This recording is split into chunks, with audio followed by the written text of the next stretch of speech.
Right now, Todd Stuart joins me. He's the director of national marketing for Broadway Across America. Todd, thanks for coming into the studio. Thank you for having me. It's so great to have you in here because we are jam-packed with musicals. Don't I know it? It is crazy. I love what Broadway Across America does. It's been amazing because combined at the Arsht Center and at Broward Center, I think we're bringing something like 15 shows total this year, which is insane because absolutely amazing. We have to work on all of them, of course. So, but it keeps us busy and out of trouble. Absolutely. And tell me, how did the Broadway Across America series start? You know, it's been named several things. It started down here in Florida, I think, as part of Zev Buffman's theatrical enterprise that became Pace Theatrical, which then became SFX, then was purchased by Clear Channel, then spun off to Live Nation, and then sold into a private entity called Key Brand Entertainment. Wow. Yeah, so it's been like 7 or 8 different companies in 20-some years. Wow. But you know, it's filling a need, that's for sure, all across the country to bring great Broadway shows. Absolutely. I mean, one of the things that Broadway Across America does is present these great touring Broadway shows in about 40 markets across the country. And we're able to do that with great partners at venues like Broward and the Arsht Center all across the country. So when you have that kind of network, you can get the tours to come to all of our cities. And it's a great way. It's sort of insurance for a lot of Broadway producers to say, oh, if Broadway Across America will take me on the circuit, then I've got at least a solid year of touring. Sure. And as you know, we do a lot of weeks down here in South Florida. South Florida, you know, sometimes people, it amazes me, says, you know, is there theater in South Florida? I'm like, right. There is so much, not only the touring Broadway shows and all the stuff that comes in, but it's amazing. The companies that reside here. Yeah, the resident companies and the local theater, it's such a rich community, and there's so much going on all the time that even beyond what we're doing, it's to try to keep up with it is tough. Well, and we've got so many things I want to get to because we have a limited time in this venue. And just the other day, I was at the opening of Young Frankenstein at the Broward Center. And a Mel Brooks, crazy musical, really funny. Let's get into some of the shows that are coming. And right now, Young Frankenstein is running through October 17th. That's right. At the Broward Center. And it is hilarious. And if people are fans of his movies or the musical, The Producers, you're going to have a great time. If you love his humor, and I do, I think it's hysterical. Yeah, it really is.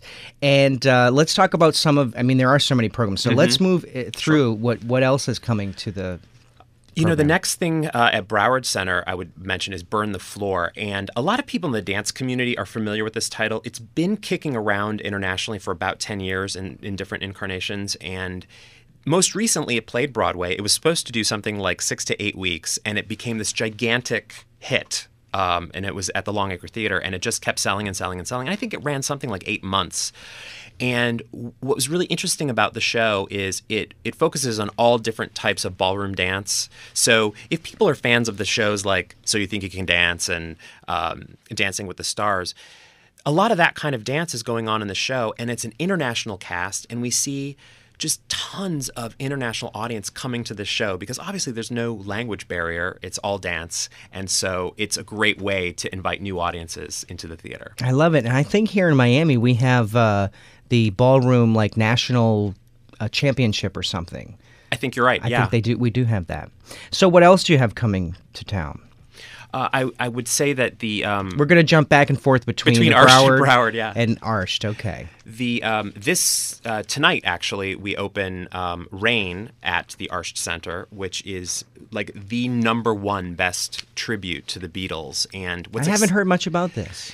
It's one of those things that's kind of been under the radar. It's been touring nationally for years and years and years, and it generally does a couple of nights, and it's been phenomenally successful, so much so that as soon as it leaves Miami, it's going to Broadway. Oh, wow. And it's going to play a limited engagement up there. It's the first time it's ever been on Broadway. This is a Beatles tribute show. It is.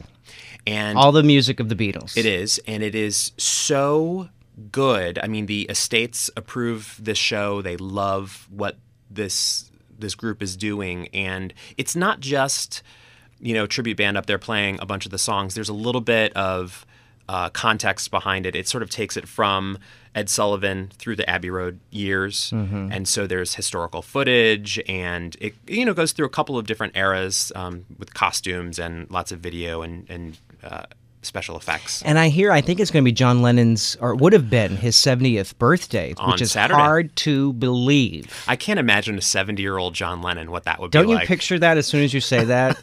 Yeah. And then you'll go, oh no. Because he's sort of frozen in time, He is, definitely. In your head. So that iconic picture of him with the glasses and the Imagine and all So that. What a great way to celebrate, what would have been his 70th birthday. Well, that'll be very good. So let's talk about some other shows that are coming. Well, since we're talking about Arsht and October, Dreamgirls, the new national tour, is coming through. I'm so excited about it because our good friend and local girl Saisha Mercado is leading the Dreams. Oh, she's a South Florida girl. She is. She went to Florida International University. Nice. And she was one of the finalists on American Idol a few years ago. Oh, I didn't realize that. I think she was third. Yeah, like second runner-up. But she's amazing. What's her name again? Her name is Saisha Mercado. And she's playing Dina? Dina. Oh, nice. And I have to tell you, for fans of the show, the woman who's playing Effie, so I'm telling you, I'm not going. And I am telling, excuse me, for all you aficionados. Moya Angela is her name, and she Maya is... Angelou? Yeah, no, Moya Angela. She is unbelievable. And you haven't heard of her yet, but when you see the show, she's amazing. She's definitely going to go very far after this. And I do want to mention, as we do go through this program, there are so many shows and so many dates to remember. Every one of the venues have wonderful websites. And arshcenter.org and browardcenter.org are two great websites that have lots of video, of course, detailed dates and information. So definitely check those out if you've missed anything as we're going through here. And we are kind of moving through because there's a lot to get to in a short amount of time. Absolutely. So Dreamgirls, great show. Touring, that'll be great to catch. Absolutely. And it's one of those things that Jean Breglio, who is the oversees the estate of Michael Bennett, is producing. So he's overseeing it, so it really is connected to the original vision of the show. Excellent. And that is running October 19th through the 24th. Yes. At Arsht.